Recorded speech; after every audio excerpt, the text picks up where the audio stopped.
Muri iyi si ya politiki n'ikoranabuhanga nta gihe cyabayeho nk'iki aho Donald Trump perezida wa Leta Zunze Ubumwe za Amerika wabaye ikimenya hose mu mvugo zikarishye na Elon Musk umuherwe n'icyamamare mu bikorwa by'ubuvumbuzi nka Tesla, SpaceX bari bafatanije mu nyungu rusange, ariko uko igihe kigenda gihita uwo mubano wahindutse intambara y'amagambo wo guhangana ku mugaragaro ndetse no kunuganuga ubushotoranyi ku rwego rwa politiki n'ubukungu. Iyi nkuru irasesengura inkomoko, imvano n'ingaruka z'ayo makimbirane hagati y'aba bagabo bombi bafite ijambo rikomeye mu isi y'iki gihe. Jye nongeye kuguha ikaze kuri byose niyo ufishe umuyoboro ukugezaho inkuru zicukumbuye kandi zizewe. Jya ugusuhuza nkaba ndi yantatiriza bahigiye ku migabanzi banziye nkabaziringa mu nzira izo narose zikamya impano y'Imana nizira amagambo agambanye barondo kukiga. Uri kumwe nawe mibayingana ugusuhuza unaguha ikaze muri iki kiganiro. Dore inkomoko y'umubano w'abo bagabo bombi. Musk yabanje gutangira gufatanya na Donald Trump yinjira mu nama za guverinoma nk'umujyanama mu 2017 mu rwego rwo kugira icyo avuga ku bidukikije na politiki y'abimukira. Nyuma y'uko Trump avuze ku byo kuva mu masezerano ya Paris Agreement, Musk yavuze ku ihinduka ry'ikirere rihari, abivuga mu nteruro igira iti climate change is real. Naho ku rundi ruhande Trump yaramushimye amwita genius cyangwa umuhanga uhebuje, amushimira iby'ikoranabuhanga rye cyane, bityo mu 2020 Donald Trump yarwaniye ishyaka rikomeye Elon Musk igihe ubuyobozi bwa leta ya California bwashakaga gufunga ikigo cya Tesla kubera amabwiriza ya COVID-19 na lockdown.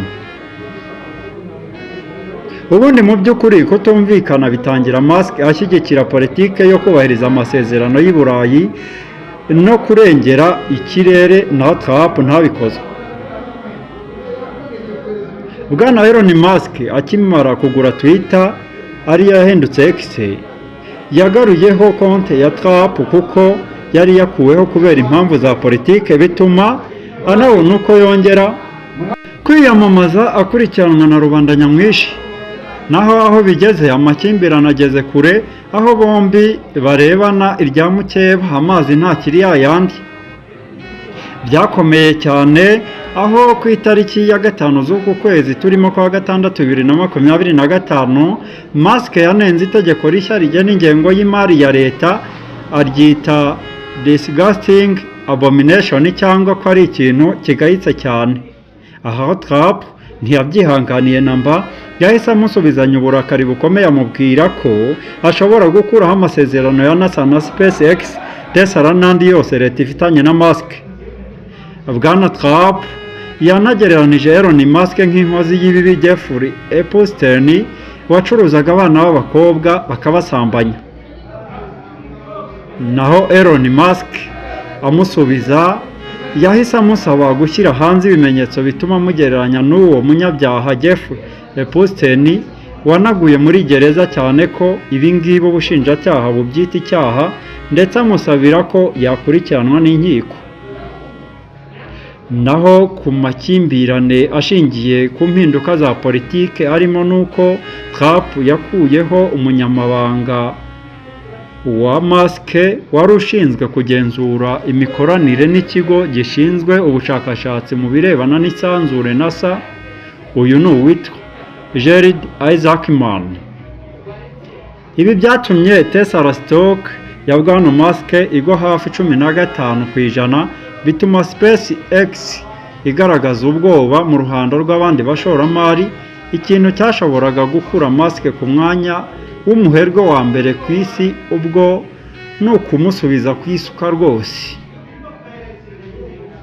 Gusa uruhare rukomeye rw'aya makimbirane ruri hagati y'imitungo, politike n'ubushake bwa buri umwe ku giti cye, aho Trump ashaka kunyomoza Musk ukomeza gushinja Trump gusesagura amafaranga ya leta mu bidakwiye, kandi ubundi Musk we ashaka ko amafaranga cyane cyane ava mu misoro atwarwa buhoro buhoro mu bijyanye no kuyakoresha ibikorwa bya leta. Ni mu gihe se wa Elon Musk, Bwana Elon Musk afata Trump n'umuhungu we Musk Elon nk'abarwayi b'indwara ya Alpha Gorilla Syndrome. Iyi ni indwara irangwa n'uko umuntu ashaka kwigaragaza cyane kurusha abandi, akumva ko ari we isi yose yareba igahanga amaso. Naho ku bijyanye na politike n'ishoramari n'ikoranabuhanga, SpaceX, Tesla na Starlink byose bifite uruhare rukomeye muri politike n'ubukungu bya Amerika, bikaba bishobora kugumishwa cyangwa bikavanwa muri politike ya Donald Trump.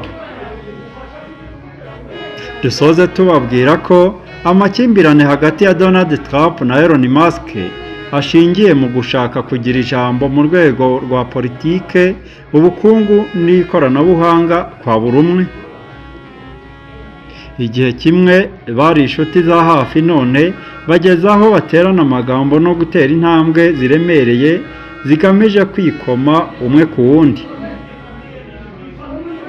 Niba aya makimbirane akomeje gufata indi ntera, azagira ingaruka ku isoko ry'imari, ku ishoramari, mu ikoranabuhanga ndetse no ku buryo politike y'Amerika ishingwa. Ubu ni urugamba rutari urw'amaraso gusa ahubwo ni urw'intambara z'ubutegetsi hagati y'abantu babiri bafite imbaraga zidashidikanywaho kuri iyi si dutuye. Mwakoze kudukurikirana. Imana y'amahoro n'imigisha ikomeze ibane namwe. Bye bye.